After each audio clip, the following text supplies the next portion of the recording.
बात समय समय की होती है। सूर्य समय से उगता है, सूर्य समय पर अस्त होता है।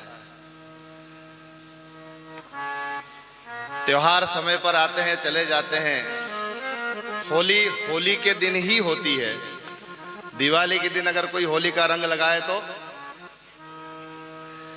आज हमको भी एक छोटी सी बहन रंग लगाने पहुंची गंगा तट पर, तो कह रही थी, बोले महाराज बुरा ना मानो होली है। हमने कहा हमको तो कभी बुरा नहीं लगता है भैया, होली है, एक दिन बुरा ना मानो। ये उक्ति आप सब लोग उच्चारित करते हैं। मैं तो आपसे कहता हूं कि गंगा के तट पर ऐसा मन बना करके जाना कि 365 दिन कोई कुछ भी कह दे, बुरा न मानो, बुरा न मानो, बुरा न मानो।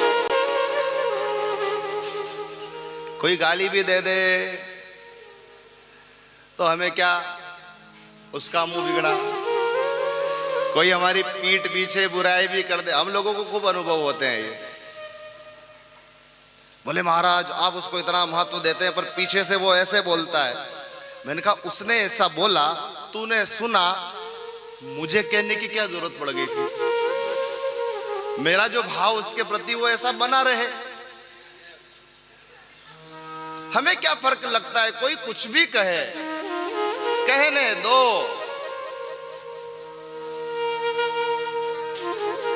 कुछ तो लोग कहेंगे,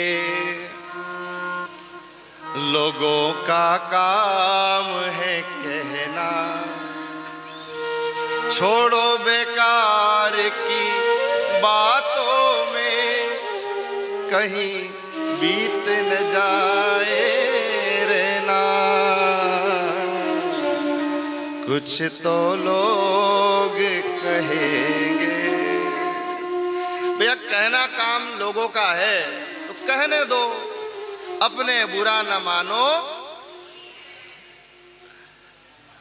आज की होली तो होली, पर इस होली से ये सीख लो, गांठ बांध करके ले जाना। और वैसे तो देखो, क्रोध में ठहराव कहां है।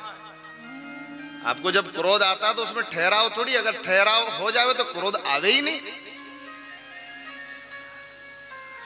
और क्रोध न आवे तो भगवान ने क्रोध बनाया क्यों। क्रोध ना आवे तो भगवान ने क्रोध बनाया ही क्यों। गेस्ट है, अतिथि तो आते हैं ना, अतिथि आते हैं जाते हैं, क्रोध भी गेस्ट है, अतिथि है। अच्छा चलो, किसी को गुस्सा आता है तो क्या वो स्माइल कर सकता है, क्या मुस्कुरा सकता है, गुस्से में भी मुस्कुरा सकता है। पर गुस्सा जब आवे और उसका मुंह बिगड़े या मुंह बने, क्या उससे कह दो कि 24 घंटे गुस्से में रह के बता, रह सकता है। किसी को कहो कि 24 घंटे क्रोध में रह पाएगा, लेकिन उसको कहो 24 घंटे शांत बैठ जा, तो शायद बैठ जाए, क्योंकि शांत रहना हमारा स्वभाव है। क्रोध तो आगंतुक है, क्रोध तो गेस्ट है। और जब जब क्रोध आवे ना तो आंख बंद करके 2-4 बार बोल देना, अतिथि तुम कब जाओगे, अतिथि तुम कब जाओगे। क्रोध में ठहराव आना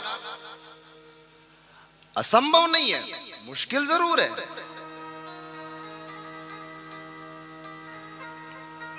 आप ध्यान में बैठे 10 मिनट, 15 मिनट, 20 मिनट, आध घंटा, 1 घंटा,